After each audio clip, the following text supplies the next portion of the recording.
نے کہا جی میں نے زنا کیا ہے. فرمایا تم کیا جانو زنا کیا ہوتا ہے؟ تمہیں معلوم نہیں زنا کس چیز کو کہتے ہیں؟ کہا جی میں جانتا ہوں زنا، میں نے زنا کیا ہے.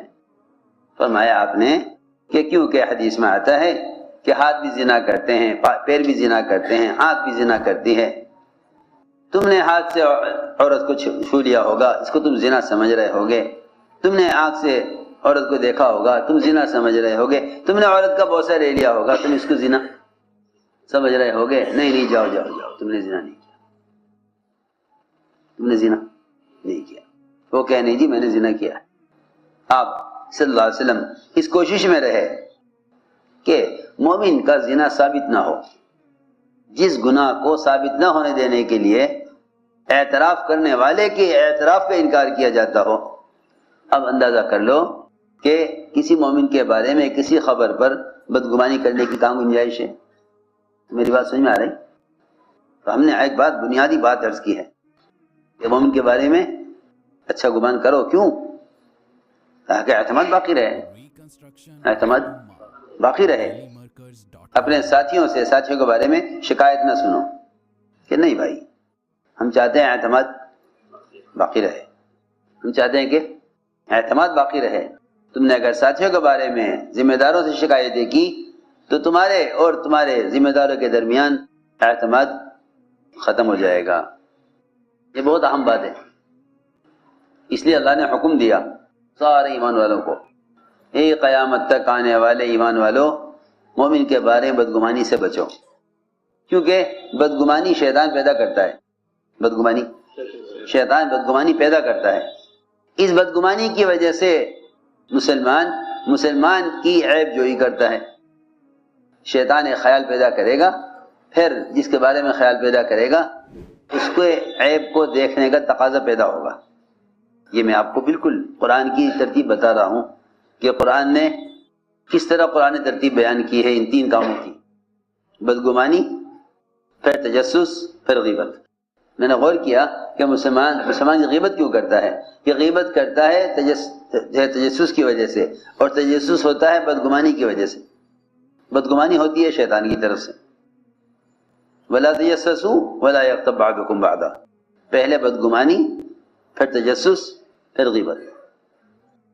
تو پہلا حکم یہ دیا مومن کے بارے میں بدگمانی مت کرو، کہ مومن کے بارے میں بدگمانی مت کرو. شیطان سب سے پہلے بدگمانی پیدا کرے گا، اور اس بدگمانی پر لوگ اتنے بڑے بڑے قدم اٹھا لیں گے اور اتنا بڑا اقدام کر بیٹھیں گے کہ پھر ان کے لیے سوائے حسرت اور سوائے ندامت کے اور کوئی راستہ نہیں ہوگا. سنو غور سے.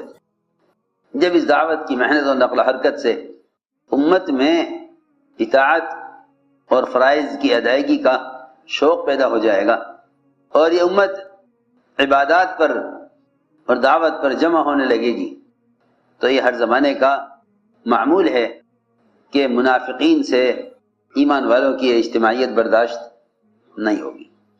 وہ اس کو بکھیرنا چاہیں گے، اس کو بکھیرنا چاہیں گے. اس کو بکھیرنے کے لیے کیا کریں؟ کہ انہیں آپس میں ایک دوسرے سے بدگمان کرو.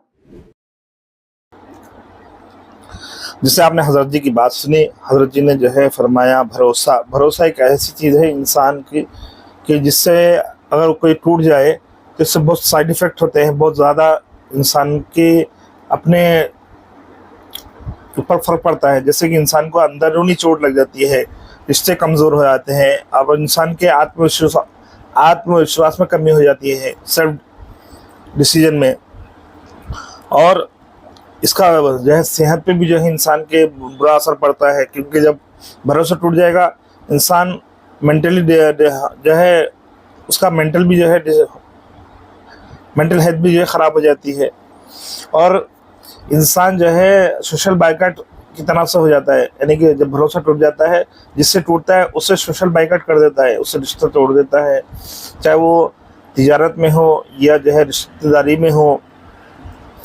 جس سے حضرت جی بتائے کہ رشتہ یعنی کہ بھروسہ ٹوٹنے کے جو ہے نقصانات کیا کیا ہے اور ہوتا کیوں ہے، یہ بھی حضرت جی بتا دیے کہ اصل جو ہے وجہ ہے وہ تجسس، جاسوسی. انسان جب جاسوسی کرتا ہے تو پھر بدگمانیاں پیدا ہوتی ہیں. بدگمانیاں پیدا ہوتی ہیں، اور بدگمانیاں جب پیدا ہوتی ہیں تو ظاہر سی بات ہے پھر اس کے اثرات بھی آتے ہیں۔ تو تجسس کرتا کیوں ہے انسان؟ یا تو جو ہے دشمنی میں اس سے بغض ہے، حسد ہے، کینہ ہے، تو اس کے تعلق سے جو ہے تجسس بھی کرے گا۔ اس کے دل میں شاید ہو سکتا ہے یہ ہو کہ بدنام کرنے کی۔ تو بہرحال بہت سارے وجوہات ہو سکتے ہیں تجسس کے، کوئی ایک نہیں ہے۔ بس اللہ ہم سب کو ان گناہوں سے بچائے اور ہمارے بھروسے کو قائم رکھیں انشاءاللہ۔ اللہ ہم سب کو کہنے سننے سے زیادہ عمل کرنے کی توفیق عطا فرمائے۔ ویڈیو کو لائک کریں، شیئر کریں اور چینل سبسکرائب کریں۔